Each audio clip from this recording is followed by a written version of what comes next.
And if you have any questions, concerns, or you want, or if you want to have any debates with us to give us some shit, give us a hard time, whatever, we would love to argue with you because that's the policy of the show. We talk about anything and everything. Feel free to give us a call at. Wait a minute, I almost got the call in line memorized. It is 216-939-5087. That is 216-939-5087. We'd love to hear what you guys say. So, before I even start, I gotta also thank my lovely producer, Decisive. Decisive is here as always. Hey Ryan, hey world. Yes, hello world indeed. And and with me today, I got some talents that work in both actually it's two talents that work in the top three of my favorite things in entertainment. I got with me my two fellow comedians.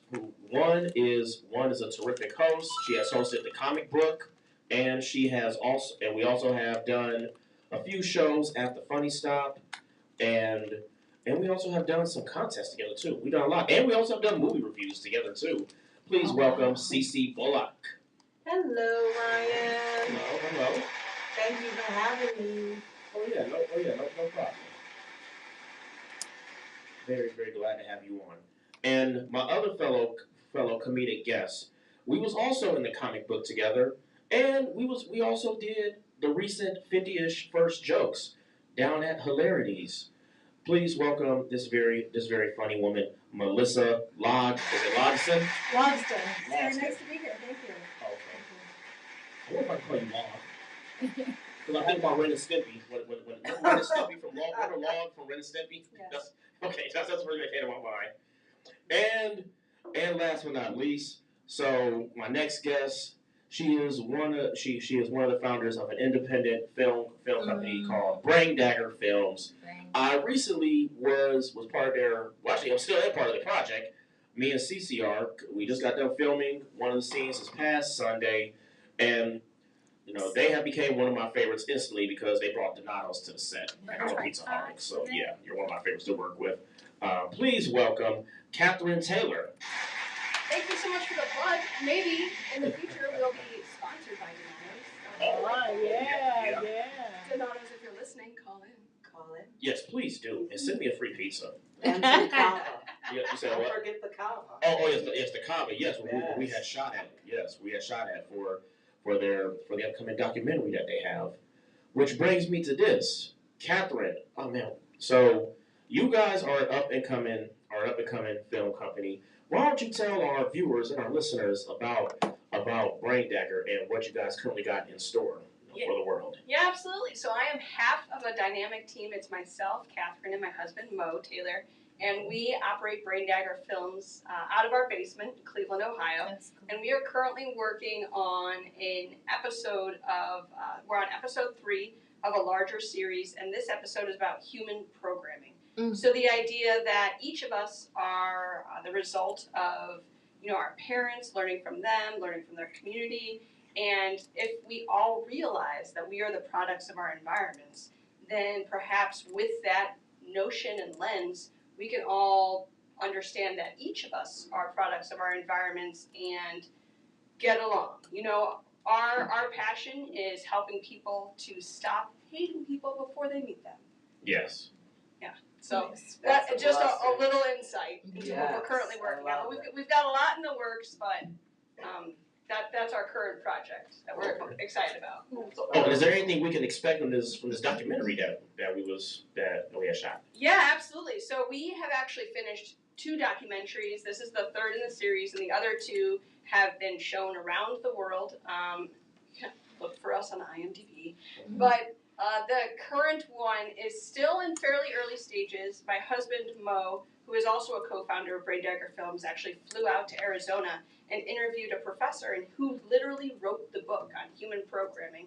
So look for a variety of material in this upcoming documentary, but certainly the material you guys provided last weekend from comedians in the area are going to fill it out in a way that's really approachable for a lot of folks. It can be tough for people to expand their minds, these big ideas, and so we strive to create works that everyone can take something away from. So thank you so much for being part of that project. Awesome. Oh man, yes, it's very fun indeed. I mean, I had met Kathryn and her husband. I think I met just this past weekend, and yeah, I'm like, wow, I definitely had to have them get on here. And also, when looking at y'all page, I guessed it right. You guys are fans of horror movies. Oh my gosh! I'm like, yes, my favorite genre of movies. And what would you say is y'all favorite horror movie? Oh my gosh. It's hard for me to pick. It's funny because, it's funny, we all have those channels, right? Netflix or Hulu or whatever. And it's funny, at some point, when I started to say, these are the things we suggest for you, I was like, oh my gosh, all we like is blood and guts. So I don't have a favorite, I'm sad to say. But you know what? I actually like to blend a little blood and guts with, we are just coming off of the Hallmark season. Oh, yes. That's right, everybody. Yeah. So, we're all not just one thing. But yes, I really liked the Netflix series Punisher. I thought that was really well done. Too, yeah. And I thought it was super aggressive, but told a great story. And man, the blood. Goodness. So Hallmark, if you're listening, more blood. Yeah. More murder. Hallmark meets Punisher, I think, could be a good future project. / Lifetime channel. Yeah, executive produced by Great Tiger Films, obviously. It's funny that we're having this whole conversation because a lot of people don't know that I actually started out in horror films, I started out my acting career in a horror film, Murder Machine. I was a prostitute. Wow. And my one line was, hey baby, you, whatever. I don't remember what the line was, but I was just so excited to be, cool. In a film and have my own lines. And I actually met these guys at a horror convention, and I was there by mistake. I wasn't even supposed to be there. I was doing shows for a local cable. And the person who was supposed to go cover the convention called off sick, so they said, hey, we're going to throw you in, to go cover this. And I'm like, okay, and it wasn't until I got there and realized, oh my gosh, I'm surrounded by all these talented, because a lot of people, they have their jibes and their jokes about horror, and these B movies and all this kind of stuff, but they're some of the nicest, most talented people that you will work with, and they treated me like Hollywood royalty. It was an amazing experience, and it catapulted me into doing more films and movies, and then just started writing doing my own projects, and then somehow I ended up in stand-up comedy. You said somehow. What do you mean? You were made to do it though. You're funny. And besides it, before we came on, you said that you don't like horror movies. And I mean, Cece, I know you like them because we have I'm telling my age, but I guess it should be celebrated because, it's the anniversary of hip hop and stuff like Tupac's album and a few others. Strictly from my end. We don't say that on here, but right. So So I was traumatized by stuff like The Car. Oh wow! And Cujo. Oh my God! That's one of my favorites. Mad Max. Because my dad was a truck driver too, so that really did help. Those are some good ones. The old movies. I like the old horror. Yeah, decisive. You and I could watch. Yeah. Because now the old horror movies. I like them, and I like them better than the newer ones because I don't know, these new ones just seem so garbage. And then they keep on doing these reboots of all these horror movies, which also is terrible. Now, the last horror movie I did see, I saw Megan, and that movie was good. You see that? The movie is about this doll. It's a doll named Megan. She's like real life doll. Those dolls. When are people gonna realize? Whether they're eventually going to take over. They're just going to come for you. Yeah, well, first of all, if a doll is like 2 feet tall, they're not kicking my ass. Were you talking about? I tuned out for just a second. We're talking about Chucky. Chucky's my favorite. Oh, I like Chucky. Yeah, I like Chucky. But we're talking about the new movie Megan when it just came out. That was good, and that one was good. But still, a doll though, man. Okay, I don't see how Chucky be kicking ass, and he's a doll. You come up against me. I'm sorry, man. I'm ripping the batteries out your damn ass. You go at me. Well, he's so small, at least. You know, get something bigger than him and, like, trap it. Well, exactly. See, it's like Matilda. If I go up against Chucky, I'm big, you're little. I'm smart, you're dumb. I'm right, you're wrong, and there's nothing you can do about it. Exactly. See, so I'll be kicking Chucky's ass. Well, apparently you didn't collect dolls as a child like I did. So. I had action figures, so those are better than dolls. No, they're not. Yes. Because the action figures don't have the eyes that dolls have. So those eyes, when your bedroom, when all the lights are out, it's all in the eyes, like your gorgeous hazel eyes. Oh, well, thank you. It's kind of scary. Oh, well, thank you. Well, your eyes aren't, but the doll, you know. I've been told I got snake eyes, so yeah, I guess they are scary. More like cat eyes. Well, I've been told Snakes that. are evil. You're not an evil. Cats are evil too. They No, scratch the they are shit not. out of people. Let's not go, because I have a rag doll. Oh, yeah, I forgot you do Sienna Bianca Bryant, and I have a Seal Point Siamese. Oh, wow. Sinatra Sammy Dina Amore. Anybody who follows me on social media knows I'm a huge cat lover. And I'm a dog. I have a Bichon, Langston Peyton James. So. Oh man. And I used to want to be a vet when I was a little. You did? Oh yeah.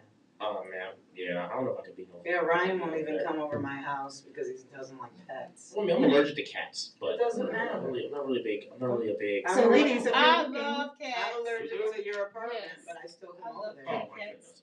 That must be something. Oh my goodness, that's an embarrassing news already. And we're live and Listen, stuff. before we Why start, I said it. before we start the dating portion of the show, trying to. Oh my God. I'm 30 years old. I just want to go back to the horror movie thing for a second. Okay. My favorite 2 horror movies, which I'm sure I have more, but these are my 2 all-time favorite: The Messengers and The Covenant. These are both like 2007, I've never 2008, whatever versions. Because there was other versions of The Covenant. But anyway, those are 2 of my favorites. The Exorcist is my favorite. Yeah. Oh yeah, the one that everybody was Nobody's scared of. like Linda Blair, honey. Mine's is the 1992 Candyman. I would say it's my favorite horror movie. But my favorite horror series though, I love the Saw series. Oh yeah. Because them traps are just so creative. That's and the real deal, Holyfield. Yeah. It's all about gore, man. Yes, that's what's crazy. And then I love the corny Friday the 13th and Jason. I mean, you just have to.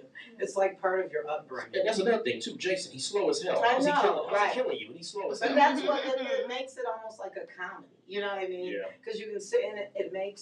I think it makes for fun, especially if you're watching it at home and people didn't pay and tell you to shut up. But at home, you could just interact with it. Like, why are you running down there, you idiot? I mean, that's what makes those stupid movies fun, you know? Yes. And that idea of control. Has anybody seen that commercial? The Geico commercial? Yes! Oh my God, look, we should get in the moving car. And then they run with the saws and then. And all the chainsaws are hanging down. That's my favorite, Kathryn. You and I are like right here. Man. Yeah. Well, yeah, that's true. It's just stupid. Yeah. And just like, which one was it? Is it Halloween where the camp counselors are at camp? No, that's Friday the 13th. Friday the 13th. And I'm like, I was a camp counselor. My kids were camp counselors. You know there's going to be some sex. But come on. Like, after 12 of your friends have died, are you still really going to stay at that camp and watch the kids that we never saw? I mean, it's just stupid. Yeah, that's true. But then again, it's the reason why they're movies. And it was horror movies that helped me, like, do you remember the phrase dramatic irony, learning that in school? And it's the idea that you as the audience, whether you're reading a book or whether you're watching a movie, like, you know what's going to happen before the characters happen and how it, like, loops you in. And how that can, like, it gives you a little bit of power because you're like, oh, they're so stupid. Like, how could they not see it coming? And so it's energizing to be, an audience in those movies. It's exciting. It is. And actually, so Kathryn, I do have a question for you guys. Since you guys have the film company, have you all submitted documentaries to any film festivals or anything like that? Yeah, we sure have. You have? Yeah. So if you if you go to imdb.com and you look up Mo Taylor or I'm Kathryn Taylor, the ninth, then you can see we're in a variety of different things. A lot of shorts have been submitted. We have As Organism. I mentioned the series. That's the first episode in this series. Cool. And while we were filming, we also did a short called Gelker in the Jungle. And then Mo did like a comedic short called Espiritu del Jaguar. We really have a wide variety of things. Yeah, we have been. And we are currently submitting 23 nominations. Wow. 23 Awesome. nominations. Nice. Have you done are you doing the Cleveland Festival too? We've submitted to Cleveland. Cleveland, if you're listening, Yes. we've submitted. And I'm a Playhouse Square Red Coat. So there you go. And you guys have had actors playing these, and these are submitted, right?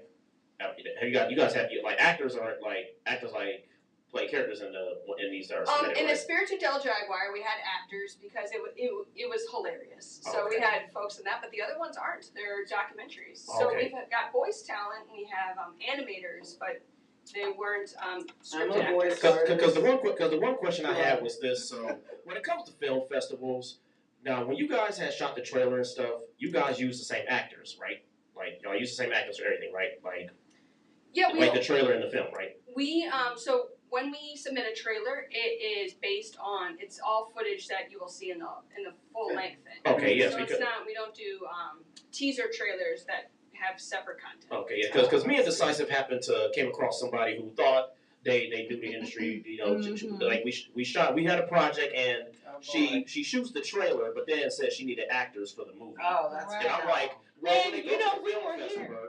That's Yeah, shady. we were here. Oh, Like God. she used my facilities, Oh, and at the wow. time that was empty back there. So, they all the rehearsing and everything, and even some of the filming was done here. Oh, that's a shame. Yeah, so Wow. all the work we did over months, Oh, right, no. Ryan? Like Yes. it was like we shot a movie, and when she said, "Oh, this is just a trailer," we were like, "What?" Oh, my God. Yeah, Dan said she was casting for the movie, and then I was like, Yes. what? And I even asked, I said, well, when people look at it at the film festival, and when they see the film festival, but then you do a movie, are they going to wonder what happened to people the trailer? There was no NDA that you guys signed or No. any contract? It's a long story. Yeah, yeah. Let's talk about the Yeah. break. Yeah, because I was going to say. But that was just my question, since you guys submitted to film festivals, yeah. I don't think she submitted Is that not, anything. yeah, I don't think either, but I don't think she submitted either, but I mean, that was pretty much my question since you guys submitted into film festivals. Is that not true? Because she claims that's true. She No. claims that It whenever sounds like she was trying to get something filmed to get financing, somebody to support the project. Sounds like she was trying to throw something together. Yeah. To, Right. She needed space. Yeah. because according to her, she said that okay, you film. Like when it comes to film festivals, directors do that. They may film different actors for a trailer and then use another set of actors for the actual movie. No. That is so interesting. Well, we've never done a full length actor thing, so that just hasn't been our experience. That's not interesting. true. Yeah, and she refuses to show us the work we did. No, you could talk to Jessica Hode. That is definitely not true. Okay. I go to the Hode School of Acting. Okay. It's so Okay. untrue. You Just could wanted to even get that talk out to there. Angela Boehm. Okay. Why would you do that? Yeah. Because when people come to the film, no, Yeah. Well, I feel like that doesn't happen. And I feel like at least this just points to the importance of communication. People being on the same page, and everyone knows that it's a dynamic environment and things can change. But this just sounds like a 180. She just lied. Yeah. Oh, Let's yeah. just call Sorry it that what happened it to is. you. Yeah, She's a liar. You guys are delightful, and you do not deserve that to happen. Well, yeah, I just wanted to get that out there just in case we got a certain someone listening. But Yeah. but we're gonna go on to the next. Please. You could still make it right. Let's Call me talk and about some Right. CC Bullock. Explain yourself. Let's talk about that blonde bombshell sitting at the end. Oh man, well, yeah, actually, that's what I was about ready to go to. So both of you guys are comedians, and I actually like to ask this for both of my comics. And Cece, I'm gonna start with you first. Can you recall the worst you ever bombed? I've never bombed. Never bombed? I've been doing comedy since 2018. Been on the catwalk with my mother since 1964, as you already know. So I've been in this industry for 59 years. I've never bombed. Never bombed on a radio show, a TV show, or a comedy. Because I'm a storyteller. Everything that I say is real life. Adultery, marriage, you know that. So you can't bomb your whole life. I mean, how could I bomb my life? Yeah. There's never been an audience that have not asked for my autograph, my card. I'm a seasoned professional. Or out of all the shows you've done, what would you say was probably your favorite or your best one? Would you probably say? Oh man, this right here is my best performance. Well, I've done so much work with Pete at Funny Stop, and I've been featured. I won the amateur contest. I won the co-feature, and Pete treats my family like royalty. So I have to say it would be Pete. And Chris Kettler, if you're listening, used to treat me like royalty before he got crackpots. And everybody loves my family. You know what I mean? My boys. It's hard for me now that the boys don't live here anymore to do comedy because I'm used to seeing them in the audience. But I am. My dad was an entrepreneur my whole life, and before I was born, and he always said, "A smile doesn't cost you anything." So even though I grew up wealthy in a predominantly Jewish neighborhood, our businesses were in the Glenville area.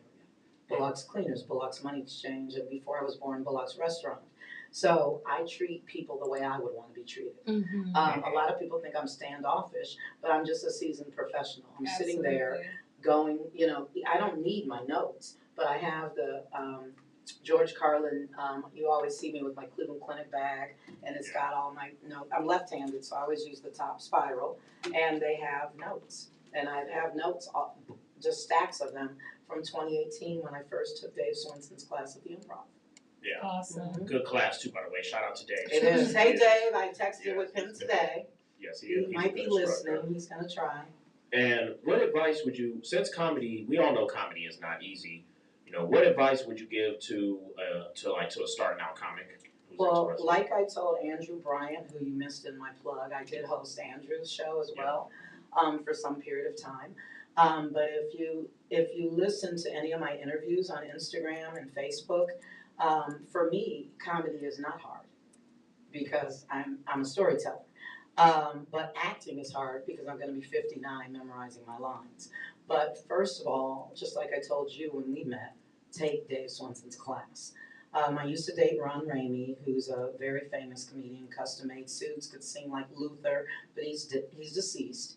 And that's when the improv was on the other side of the water. So I've been in this game since the 80s. And then Scott Ferguson, the Disney plug, is one of my closest friends, and he was the manager of the Improv when it was on the other side of the water. And then Mark Reedy, who just recently passed away last year, and I dated, but he started off as my hairstylist in Chicago. He was full-time manager of a high-end white salon and doing comedy part-time at a black-owned club called All Jokes Aside. And that's how we met. I was in Chicago, needed my hair done, and he's the one that told me to take Dave Swenson's class. And here I am. Yeah. Nice. And then you've been doing. You obviously have been doing acting. My first movie was 2019. Oh, nice. And not to even mention, we both. Actually, me and Cece were both in the upcoming LeBron movie that we shot here in Cleveland. Exactly. Yeah. So, which I'm definitely, and that's going to be out on Peacock this year. Actually. Right. I'm excited. I'm definitely looking forward to that too. And I was in White Noise. I filmed White Noise from July all the way through Halloween. I lost a toenail in a 17-hour shoot in the warehouse district. I didn't lose it immediately, but they asked me what size shoe I wore, so I said 9.5. Well, I didn't know I was going to be wearing the shoe for 17 hours. But that film, when I tell you, Netflix, I have to give it to them. They are perfectionists. Every scene we used to count how many times we would shoot. But Angela just found out from one of her people, Angela Bowen, shout out to her. Yeah, shout out to her. Took one of her workshops recently, yes. I was, they have to give me a refund for a workshop because Leilani is in California now. He's not going to do the voiceover course. So I was talking to one of the PAs and I told them about my toenail. They had no idea. But so I did that. I was in White Noise. It's on Netflix. It came out on December 30th. Common Creed, as you know, I play the lead character's mom, Javon Bates. It's a book about Javon Bates had a lot of friends die from fentanyl addiction. So he wrote a book, turned it into a movie. He saw me at a event he was giving. I wasn't in the event, and he sent me a message on social media. Shout out to him. Yeah, congratulations to him. Yeah. And my girl Monique, they recently got engaged too. Yeah. Oh, Me yeah. and Monique, we worked together for years. Yeah, Great she's a girl. beautiful Yes, person. Yeah. She always gives the best hugs. She was like, Cece, what's wrong? Yeah. You don't seem yourself, but I love her. Yeah. And then I'm in his movie Dark Ether, and so is Ryan. Yes, who's in Dark Ether, yes, which is going to be premiering also, is making its way to Chicago, I believe. My birthday Wow. weekend, it'll be Yeah. Chicago. So we're gonna be on the big screen in Chicago. Yeah. Yes. Let's Yeah. go. And yet I'm still not famous. What the hell? Oh, Yes, you you're are. famous. I am. You're Cleveland Hey, famous. I'm famous decisive, but you know where I work at still. I work at Hell. I know, Right. but you Well, get there. that's how you met Javon. Yeah. Well, yeah, that is true. Yes. God put you where you Yeah, I need to didn't. be. Yeah. I didn't meet a devil at Hell, so yeah, I met Yeah. Javon's good people. Javon Yeah. is I call him the Spike Lee of Cleveland. I would never have Mm. and then my kids, he let Him my and Terrence Spivey. yeah, he let my son Cam was at Notre Dame at the time, so he let him come on set. Mm. And at the time, I'm a survivor of gun violence. Oh wow. Javon never knew that, and so when we got to set, there were guns there, and Cameron was like, "Mom, are you okay?"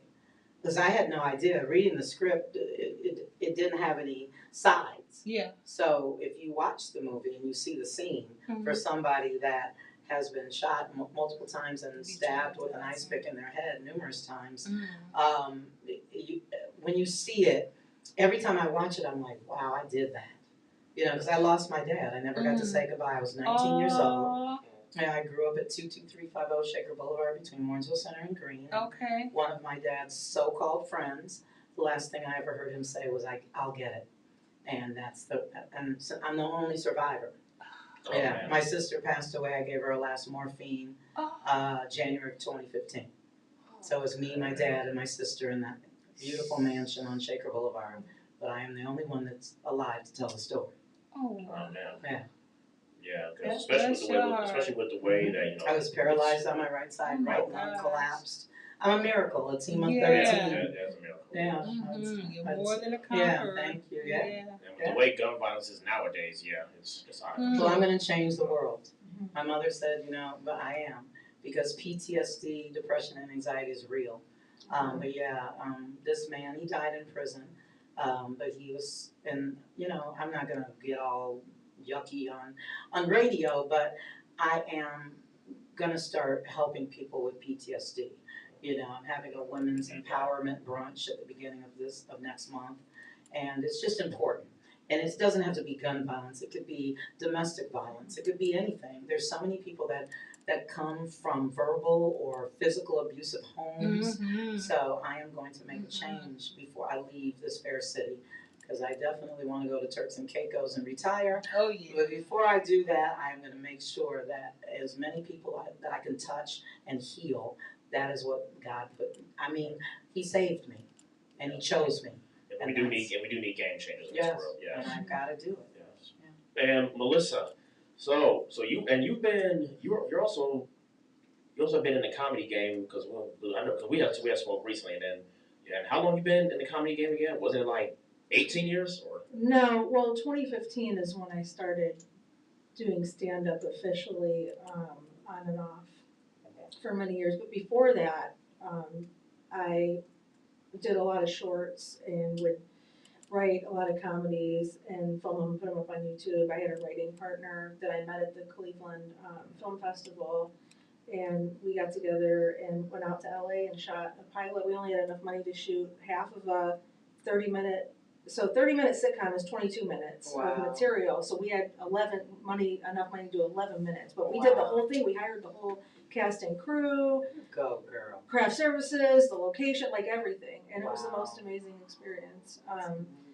But yeah, I've done it all. I started out in radio, and I'm a trained actor and voiceover actor. But I love comedy's like my favorite thing. I love to write and make people laugh, and so it's just been a crazy ride. I actually got to get in with Hilarities, finally doing 50-ish first jokes, which, by the way, I don't know if anyone who follows me on social media knows that I recently changed the name of that show. It's 50-ish First Strokes. Yes. You and Sharon. Yes. Yeah. But anyway, it's a little joke there, but it's not changed. John Burton would not.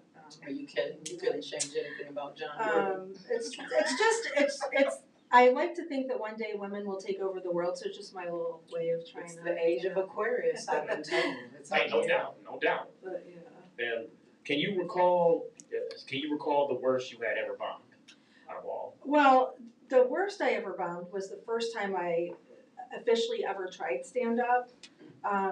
So I went to this open mic. I didn't know any comedians, anything of the comedy world in Cleveland, and I looked up this open mic, and I went to it, and I didn't realize till I got there it was an open mic for poets, musicians, and comedians. Okay. I was the only comedian there, and the crowd clearly were not interested wow. in. So it was just very uncomfortable. I barely got through like 2 minutes or something up there, and I left out of there. First of all, I never wanted to do stand up.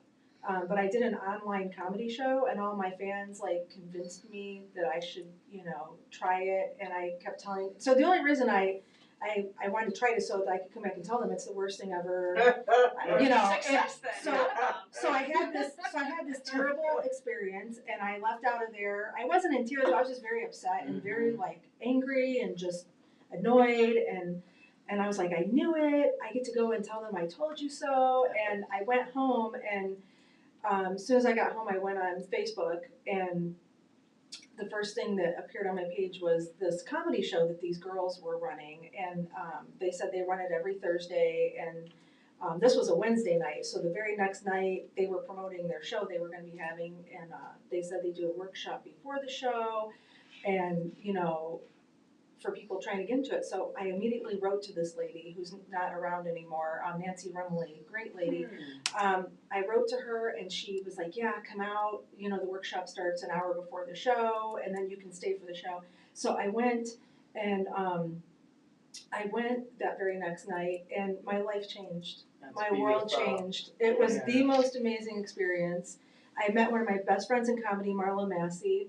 I love her. And my life changed, and Plug to Marla, because she's got the Black Marla, Female Comedy Festival. Right.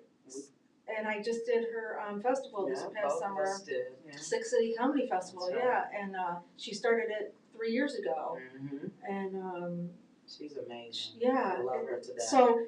So that was an all-women's comedy group, and it was a safe space for me to start out and just get myself going. And we're the minority, women in comedy in Cleveland, and not only Cleveland, but all over. We're the minority, so we're some of the strongest women you will ever. Yes, we are. Women in comedy here. We used to meet on Mondays twice a month at Imposters Comedy. Right. And that's the second worst bombing of my life.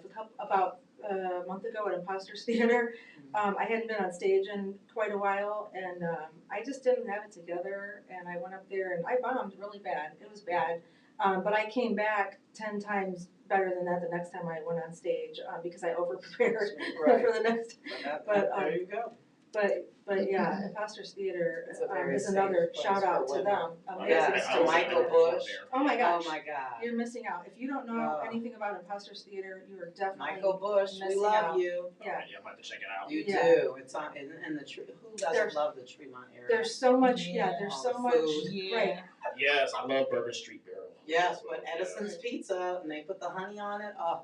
I'll tell you if I had them. Oh, no. If you don't know, then you haven't had them. Imposters Theater has something for everyone in comedy. So, they do the improv, and then we have our they're relocating. Right, Ohio City, Ohio City soon. Yeah, they're relocating. Yeah, and so our Monday sessions, I'm so happy to see Melissa, because we usually see each other 2 Mondays a month. Right.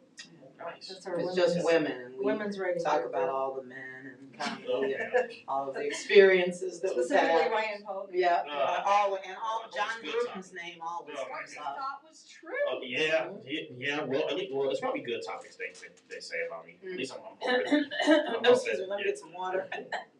I'm hoping it is. Oh man. No, it's good because he's a sweetheart. Well, thank you. That's a nice thing she just said. He's a teddy bear. Oh, and since we're plugging, I actually was in a web series that filmed last summer, and it's going to be coming out soon. It's called Searchers, and I'll have to share it on my page again. So yeah, it's. Oh, nice. Not yet. That's Yeah, because I co-star in a web series too. Actually, for those that don't know. I co-star in a web series by Ramel Adams and his company, R.A.P Productions. The name of the show is called The First 96. It's a comedic web series. It's a spoof of The First 48. And we play lazy ass detectives. I was supposed to be in that, but we could never connect. My favorite, and I actually like playing my character. The character I play, I can relate to him a lot because what he does is this. Part of his issue when it comes to fucking off on the job is he likes to eat a lot and not arrest people. Yeah. So I'm like, I can relate to that because I want to eat. So he's one of my favorite characters to play.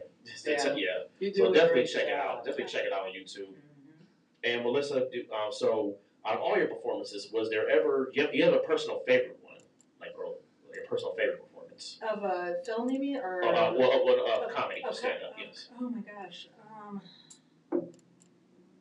I have a favorite of Melissa's. I'm trying to think what would be my. My favorite is last year, 51st Jokes. When you do the beauty pageant joke. Oh, that's my absolute favorite. I can remember where I did. Yes, yeah. I love my beauty pageant joke. I've never, I never got to be in beauty pageants. I was always the smart kid. I was always the smart kid who showed up to the pool party wearing like an 8-piece bathing suit and 4 icy hot patches. So yeah, it's if you haven't heard. So I've created this whole world of Miss California, Miss Tremont, Miss Ohio, and I do my whole thing with that. So nice. It's awkward, just like real beauty pageants. Yeah. By the way, I'm surprised they still call them beauty pageants, right? They still call them that. Slut pageants. Are we allowed to say that live on air? Yeah, you're allowed to say that. I can or you cannot? You can. What if they're little?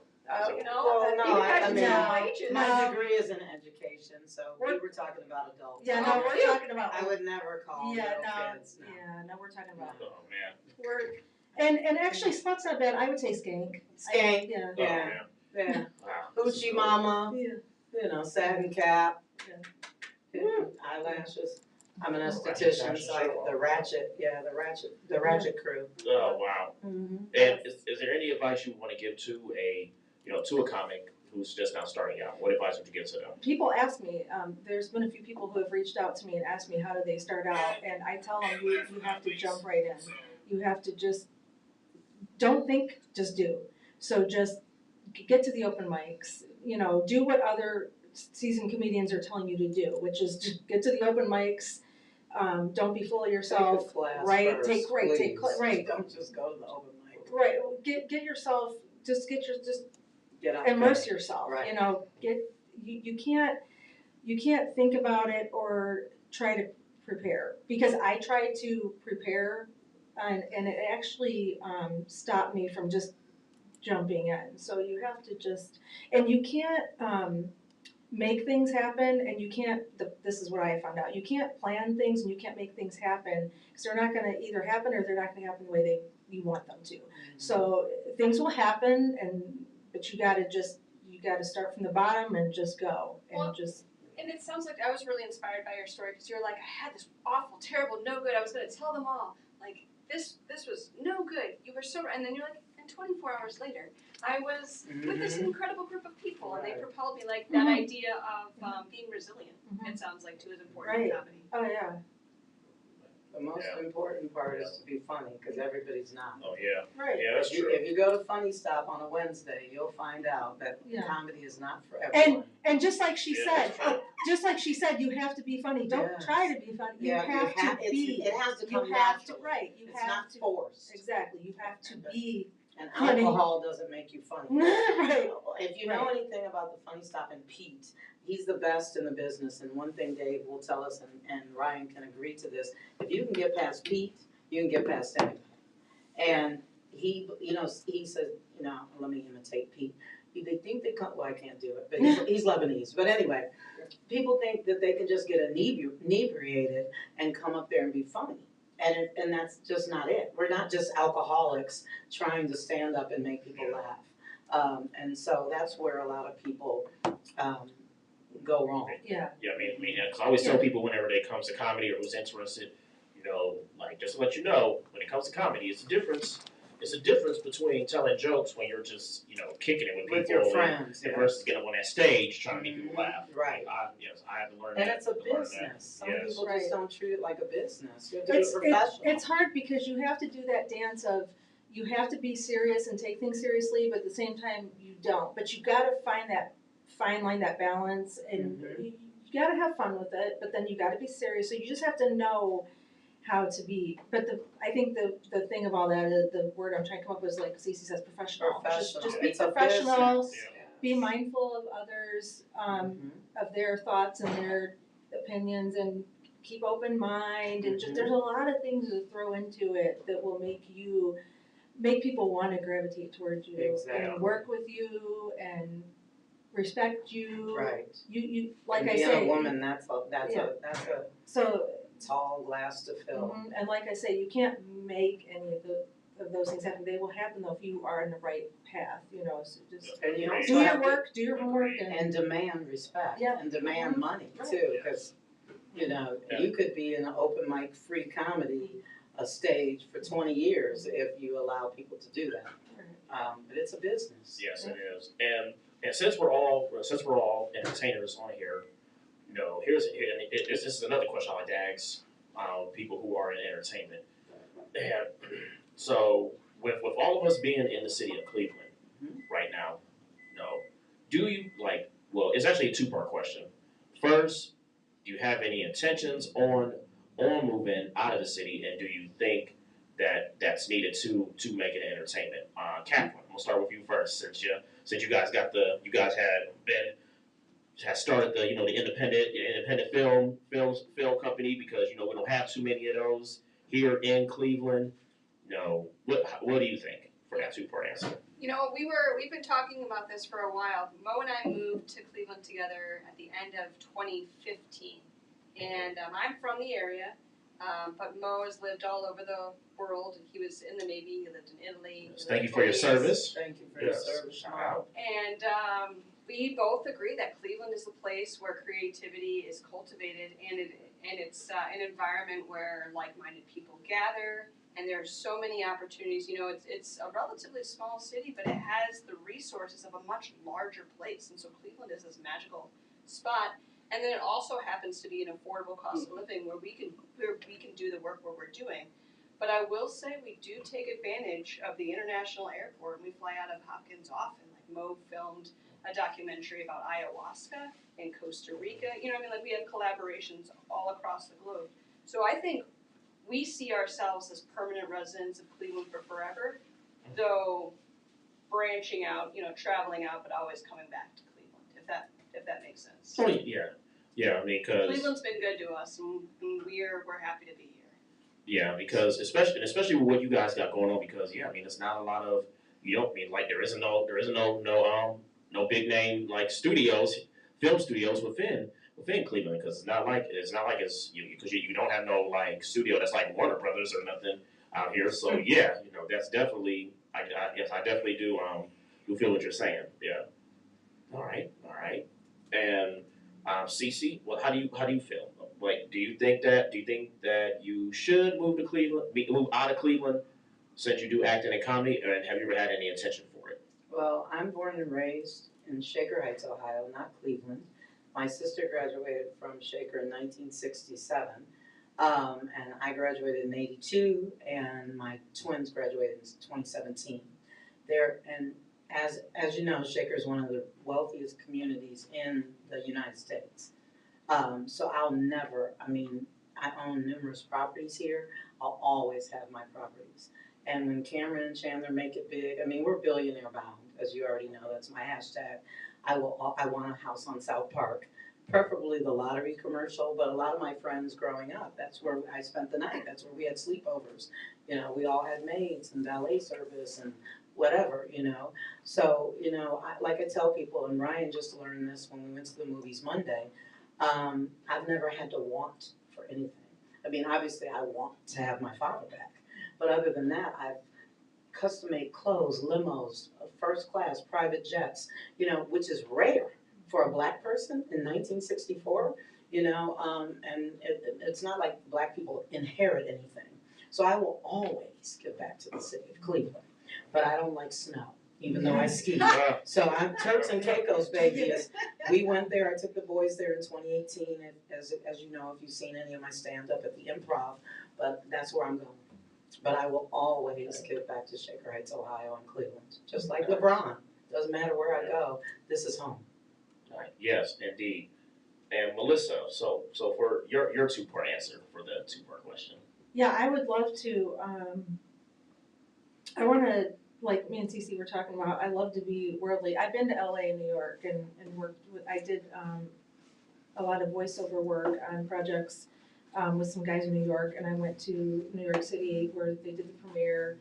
I did the comedy pilot in LA, and so I'd love to do more with. I love New York and I love LA. I do too. Cleveland's my I do home, too. and I always love it here. You know, Cleveland has done so much for me as far as radio, TV, everything. You know what I mean? But yeah, I would love to do as much as I can.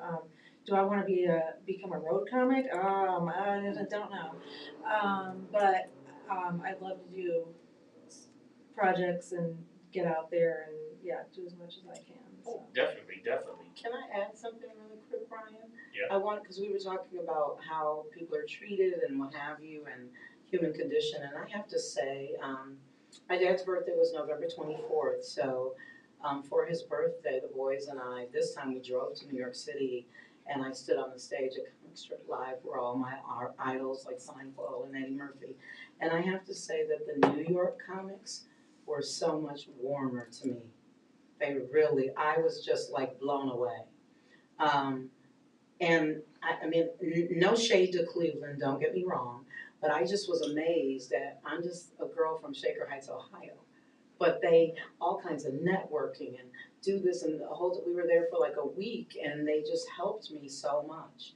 And so I have a New York family now, but I don't find that, and I don't like to, you know, I'm not a negative person, as you already know, but I don't find that here in Cleveland. Other comics don't help other comics, and that's just fact. Yeah.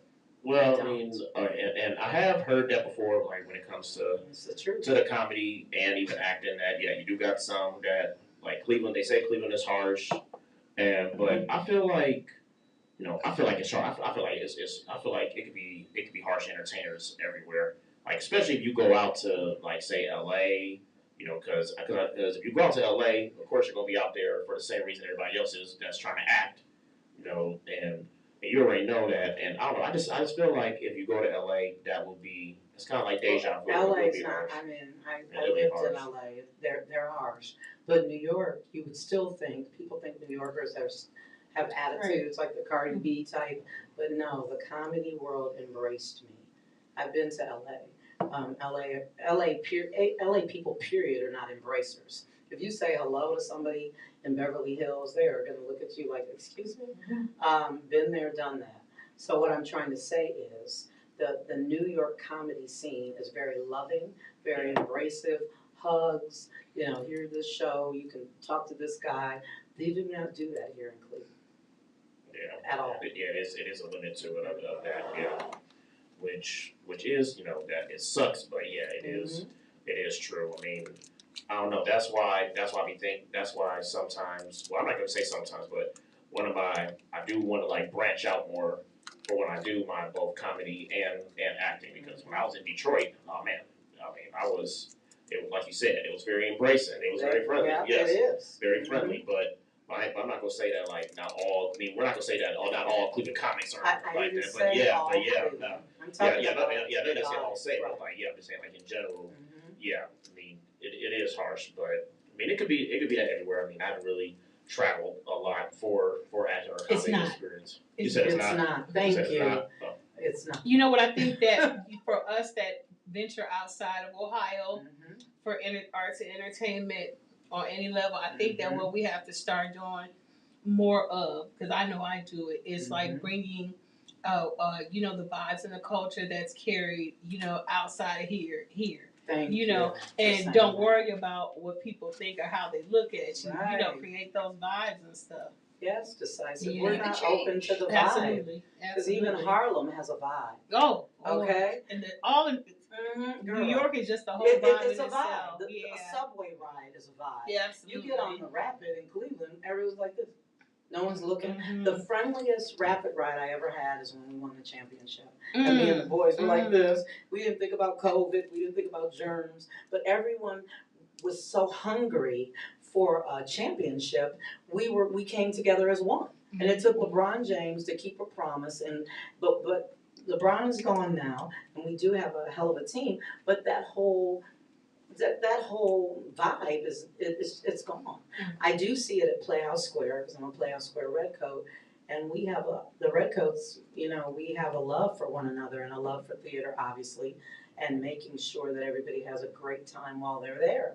But that's not everywhere in Cleveland or Ohio. Period. And one thing I've noticed is comedians. It's a big world out there because there's comedians everywhere, all 50 states, all over the world. But with social media, it's becoming a smaller and smaller world. You know what I mean? True. It's Social media. you know, so we're all in this exclusive group, and it's not as big as you think sometimes. Exactly. And we should just treat people, just like my little Mercer Marble. Treat people the way that you want to be treated. Right. Yeah. Well, yes, that is true. That is some facts.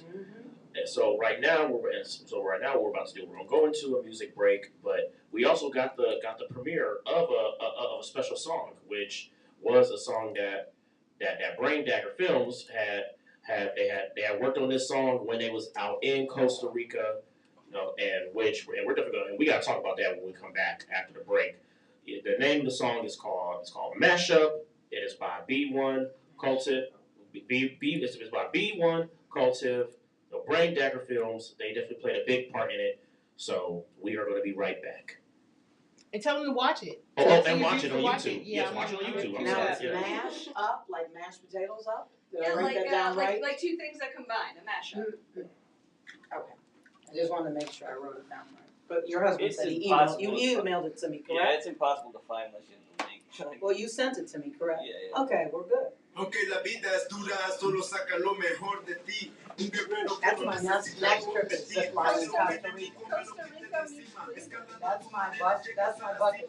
I want to go zip line in Costa Rica. I love it. Oh my God, you already put it up. Oh, you did. Oh, I love it. Thanks, Kathryn. Oh my God, you got it animated. Oh my God. No, what I mean is I'm animated, right? No. You're so cute. Yeah, no, I need the video. I love it. I had Melissa, I hadn't friended you. I had followed you first. So I got Oh my God. Oh, I'm on airplane mode. I'm like, why can't I sound? I forgot I put my phone on airplane mode. I want to see it. That's so cool. I can't multitask.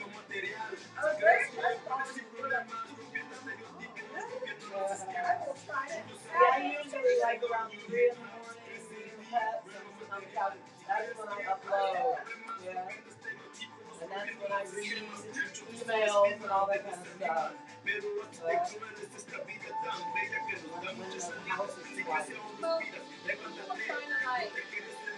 listen to more people.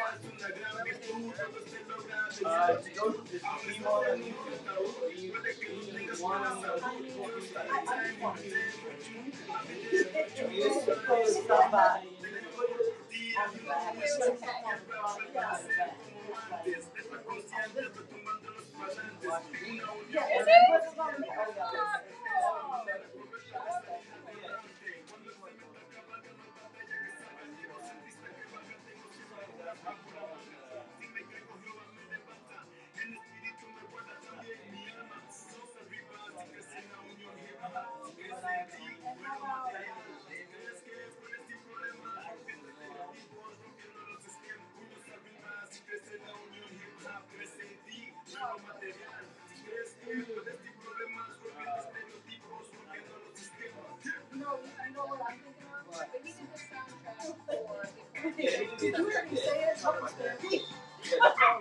I love that.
you know, a family member or a friend has been affected by violence, you know that violence can affect all parts of your lives in ways you can't see. It can affect the way you eat, sleep, cause you to lose focus, for angry, afraid, or even use drugs or drinking as a way to escape. But we're here to tell you that violence doesn't have to keep hurting, and you can change your life starting now with help from the Trauma Recovery Center. We want you to take control of your life. Today can be the day. The Trauma Recovery Center offers real help for real needs in real time. They offer services for food, clothes, safety, emotional support, and a whole lot more. So listen, don't let violence control you. You can break free, and TRC can help. Give them a call if you're listening. The number's on the screen, 216-644-5487. They will come to you wherever you are. They are free, 24/7, and confidential. They offer real help for real needs in real time. So listen, if you want out and don't know where to start, call the Trauma Recovery Center. The Trauma Recovery Center will help you take back your life after violence started today. Call today. Get the help you need today. Do not hesitate. If you see someone that needs the help, give them a call. Let them know they're here. We're here. And they respond immediately. 216-644-5487. The Trauma Recovery Center of Northeast Ohio, also affiliated with the Center for Families and Children. And finally, we celebrate our History 365, and today I would like to introduce the summer, reintroduce the others, Norbert Relo. Now listen here. I'm going to spell his last name, okay? And it's up to you to go to Wikipedia or Google to go and search it and figure it out. But his name is Norbert Relo. Relo spelled R-I-L-L-I-E-U-X. Again, that's R-I-L-L-I-E-U-X. So he was born March 17th. He's a Pisces. Look, y'all coming around. Born in 1806, passed away October 8th in 1894.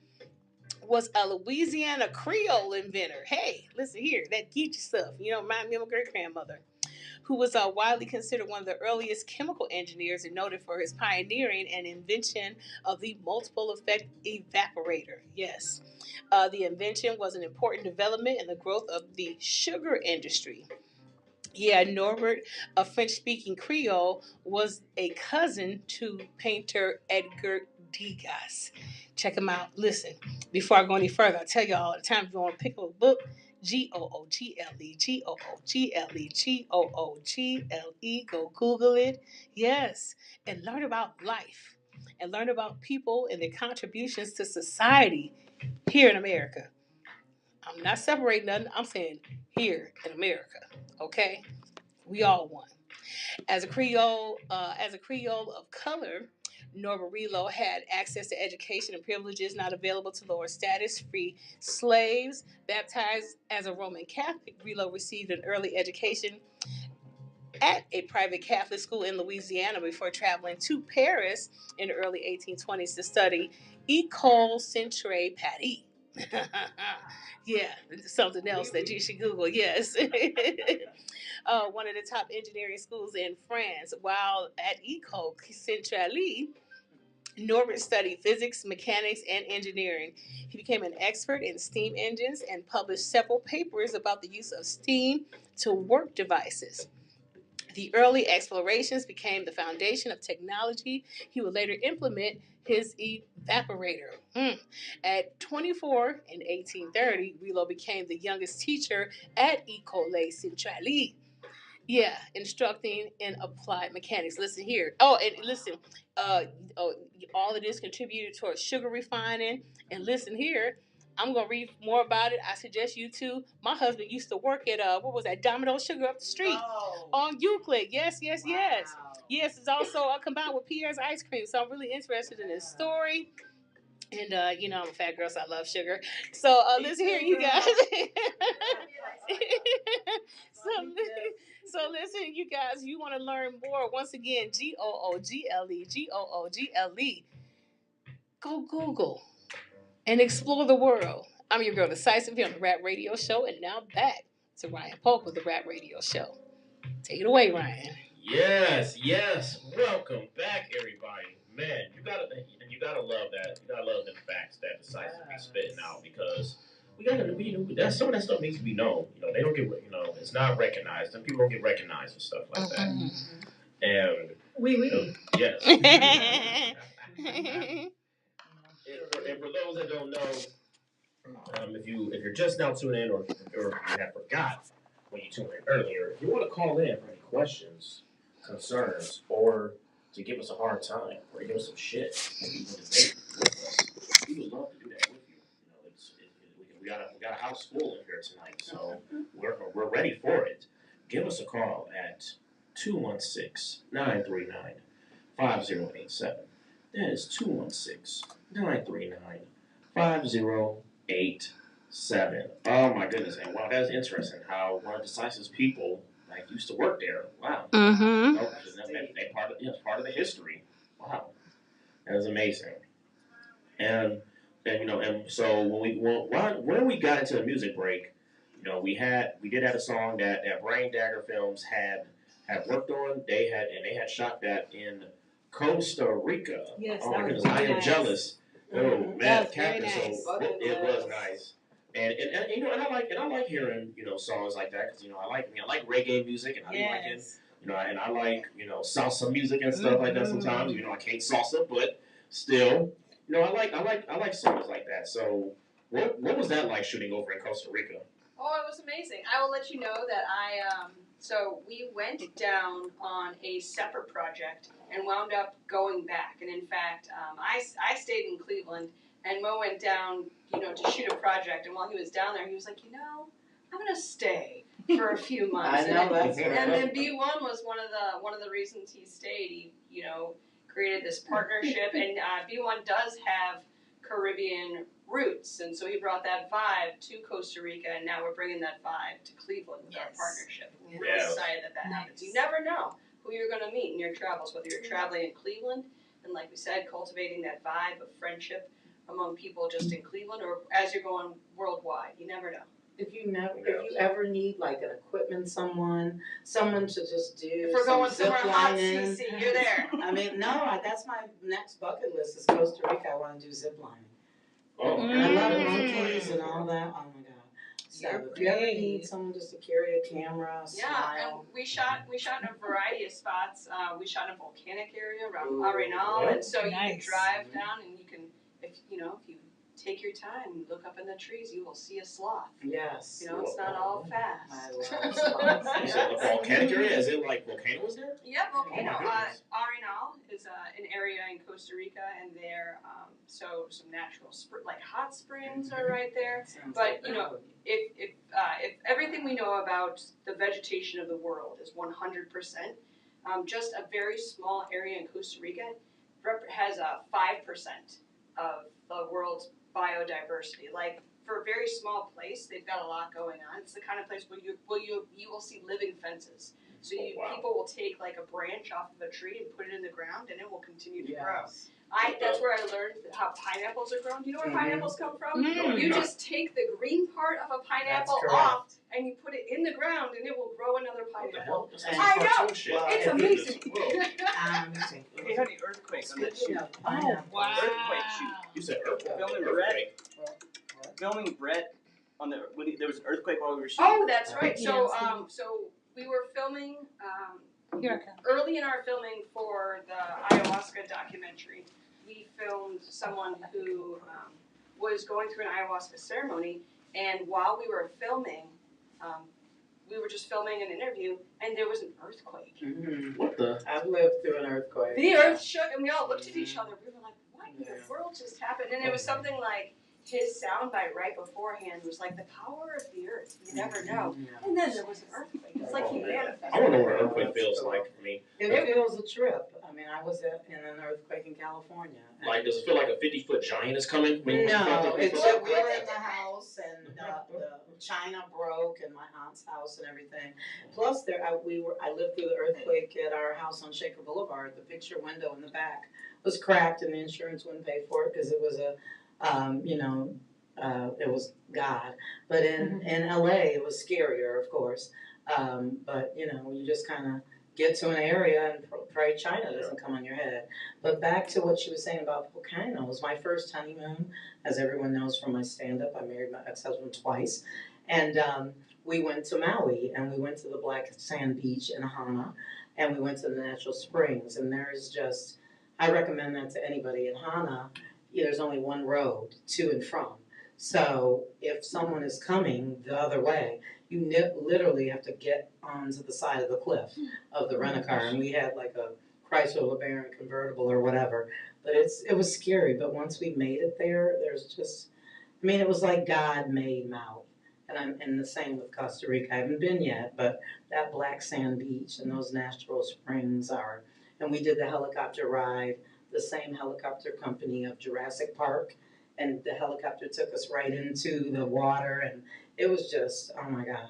So I recommend that to anybody. Explore not just your United States, but your whole world. Yeah, there's so much that to is true. see. I mean, because I just came back from the Dominican Republic, for those that didn't know, and it was fun. Would I want to live there? Hell no. But because it's only certain parts that the only parts I felt like were fancy was the resort. Well, yeah. And downtown, but the areas of it, no. It's the heat of the tropical locations I can't deal with. It's beautiful, and I don't want to leave, when I'm there, but I just can't deal with the heat, I mean, because I hear that about Jamaica, because I know a lot of people like going to Jamaica, but from the stories I heard about Jamaica, they said like the neighborhoods are not the best. Well, you're not moving in the neighborhood. You're going to stay at a resort, or you're going to build a house. It's not like you're going to live in the village of Jamaica.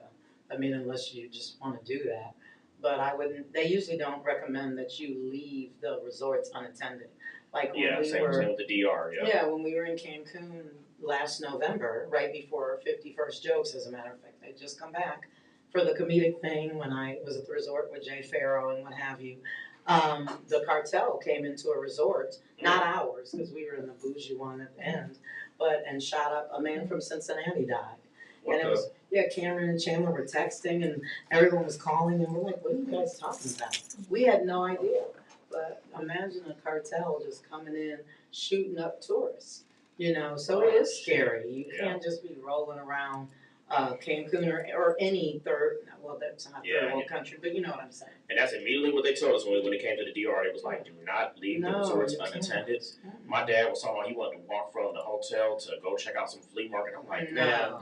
I'm like, dude, man, first of all, okay, unless we're going as a group, right? And second of all, that flea market looks so shady and shit. I am not trying, I'm not trying to get in no fights with no people from the Dominican Republic. Then we end up in jail, and then next thing you know, I'm talking about my case on locked up abroad because it's hard for me to get bailed out. Locked up abroad, like Brittany.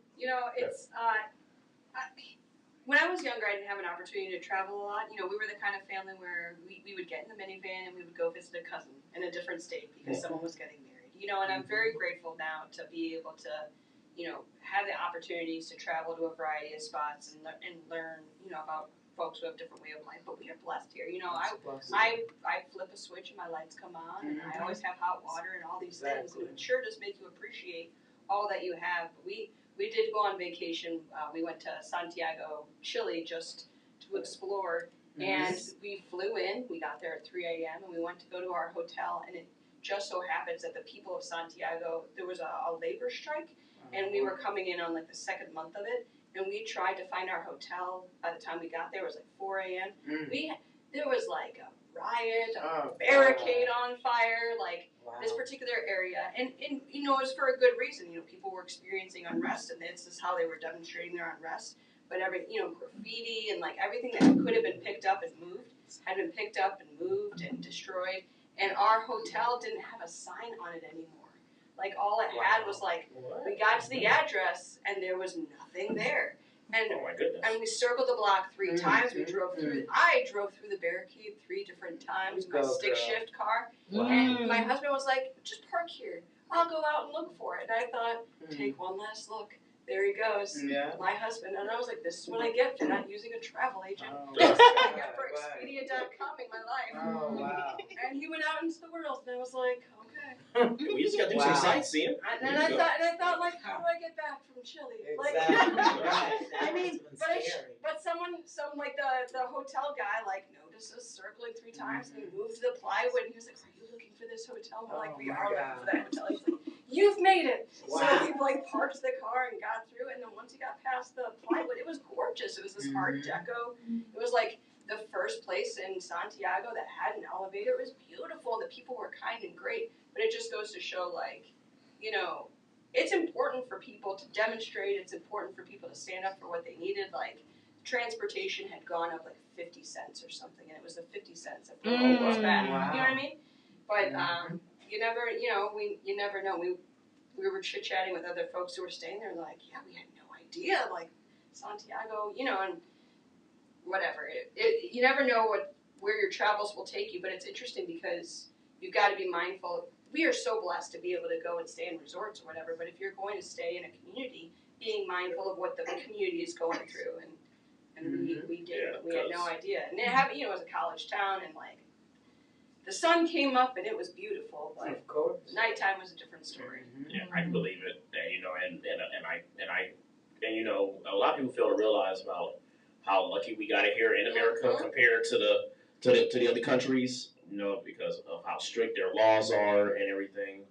Like, I remember when I was doing the Disney college program, you had international people there, and then some of them literally was crying when their program ended simply because they was crying simply because they had talked about how much they like it over here in America, how it's not as strict over in their countries and stuff. So yeah, and one of them was actually from a country that I want to go visit one day, Tokyo. I want to go to Tokyo one day. Yes. I do too. And she was like, and she said, okay, Tokyo is a great place to visit, but that is it. I would not. She said, do not ever move to Tokyo, and do not plan on staying in Tokyo for no 2 or 3 weeks because she said it's very strict, and yeah, it can get kind of like not all that exciting after a while. Sure. Yes. Well, like we did a vacation in St. Croix, and my aunt owns a travel agent, Plug, to like to travel in Beachwood, one of the longest standing black females to own her own business. But we went and we rented a house. It was I don't remember how old we were, but we had a pool and our own private beach. But the thing about it is, we had a chef come into our home, and my cousin Sharon used to be married to Austin Carr, Bullock to the Cavs. Give us some money. Give my girl Decisive some funding. But AC and Sharon and all of us, it was an ML Carr who used to play for the Boston Celtics. His wife was there, but we had the culture. We had someone come into our home and cook plankton, and then tell us where to go.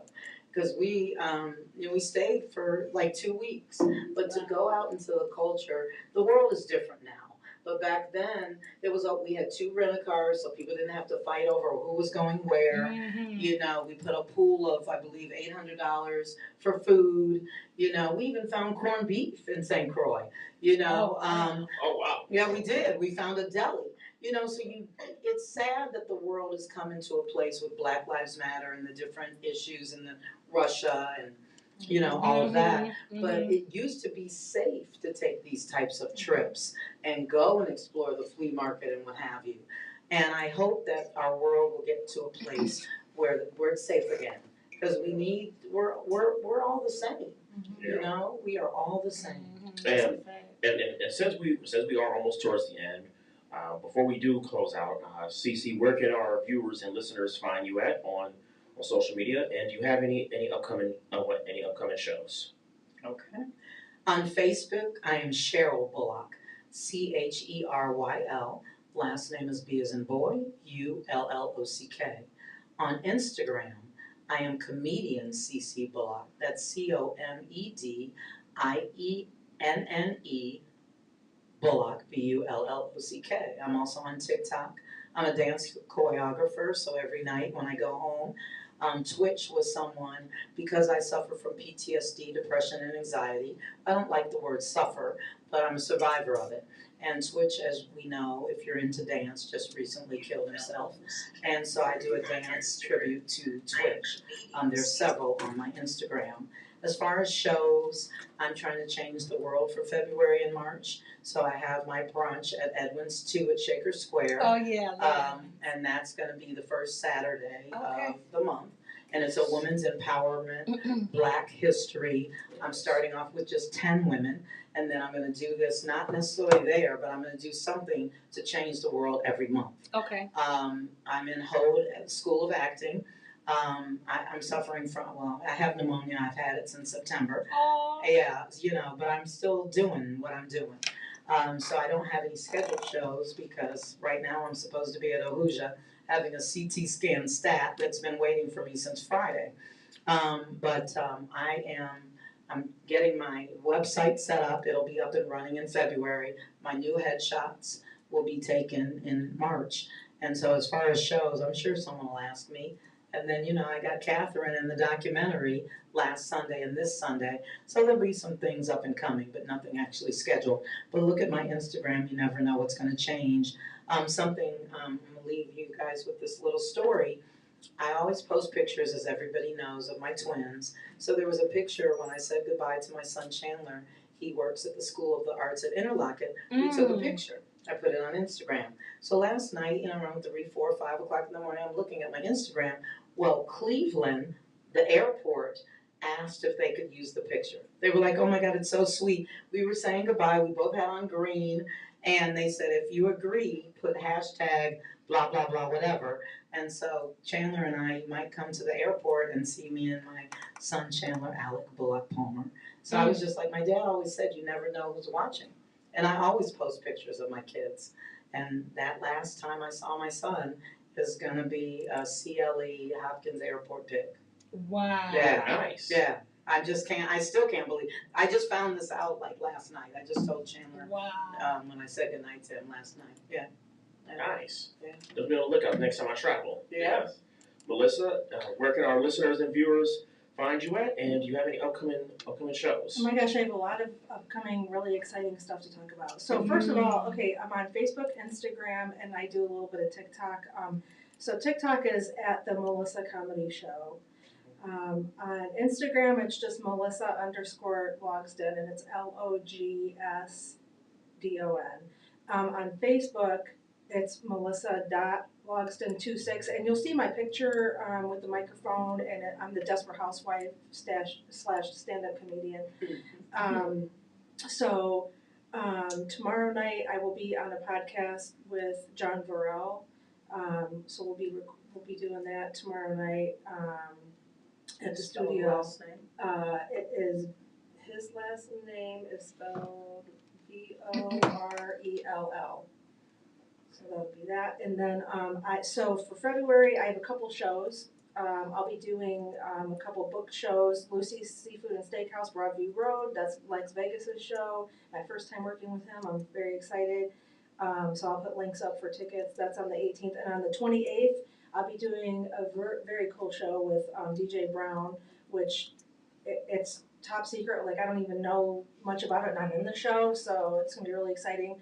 On February 21st, I will actually be on Jen Jen's podcast, so I'm really excited about that. I just got booked on that, I think yesterday or the day before. So just a lot of really cool things, really cool opportunities I'm really grateful for, and especially tonight too. Thank you, Ryan. Oh, yeah. This is really cool. So this is my second official podcast, radio show podcast that I've been on with comedy. So so I think that's everything so far. But I'm always adding more stuff. So I updated on my social media pages. So Nice. And Kathryn, yes, where can everyone find Brain Dagger? And also Brain Dagger / you and your husband and I believe you guys mentioned the upcoming projects y'all or mentioned the upcoming projects I believe you did have, but I'm trying to remember if y'all did or not. But you can go ahead and tell them what upcoming ones you have. Yep, thank you so much. We always direct folks to braindaggerfilms.com. So you can always find us at www.braindaggerfilms.com, and brain, like BRAIN, dagger, DAGGER, films.com. And it's stabbing knowledge into your brain. But if you, Instagram, braindagger_films, and Facebook braindaggerfilms.com. All right. As told by. Oh, yes, and we started a new channel, As Told By, which are like under 5-minute mashups of songs and then visuals you might not expect. For instance, cartoons, As Told By. So check that out as well, Oh, man, which has I been a love lot of cartoons. which has been a lot of And fun. that's where B1 is. And then that is also B1 is also on YouTube as well, What I was told. Okay. and As Told By. That's tough. Yes, man. Yes, check them out, man. They got a lot. They got a lot. They got a lot going on, and they are good. So definitely check them out. Check out all these entertainers. They are very I good. think I forgot to plug my Instagram. Oh, and I forgot to plug my YouTube channel. Well, if you're plugging more things, CC. I want to plug. Oh, more. yeah. Yes, I'm- cram. What's cram? And just for Ryan, even though he knows I love him, it's capital C, small I, capital C, small I, but it's actually all one word. Okay. But I still look good on the flyer. And- Thank you, Ryan. And mine is Melissa_Logsdon on Instagram. I love Instagram. I do a lot on there. But the good thing is, if you follow any of us, you'll Right. find all of us because we all are on each other's pages. Yes. So that's a great way I to love Melissa. to find people and stuff. And Ryan. Yeah. Yes. But that is true. Yes. Check The out Cleveland, my the Cleveland comedy family. Yes. Yes, we are. And also, here on the Rap Radio Show, I am currently looking for sponsors. So if you or know anybody who is willing to sponsor to my show, definitely direct them to me, and would love to have that on my platform. And for my book readers, definitely for those that don't know, and those who probably do know but forgot, I did write my first ebook, which is currently available on websites such as Barnes & Noble, Amazon Prime, and BookBaby. Oh, I did? Okay, no, I sent it to you. It's called 8 Months of DCP, Disney College Program, where I pretty much was talking about my whole Disney College Program experience. So definitely check it out.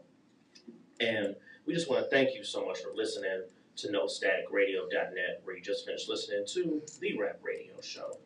On the station where we don't bring the static, but we sure enough bring the noise. Yes. Make sure you guys check us out on social media. We absolutely love to hear from you at Facebook.com/NoStaticRadio.LLC, on Twitter at NoStatic_radio, on Instagram at TheReal_NoStaticRadio, and on YouTube, NoStatic Radio.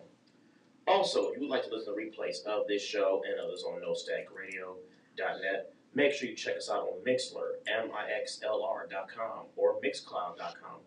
Just type in No Static Radio in the toolbar for replays of this show and others on this platform, especially my show.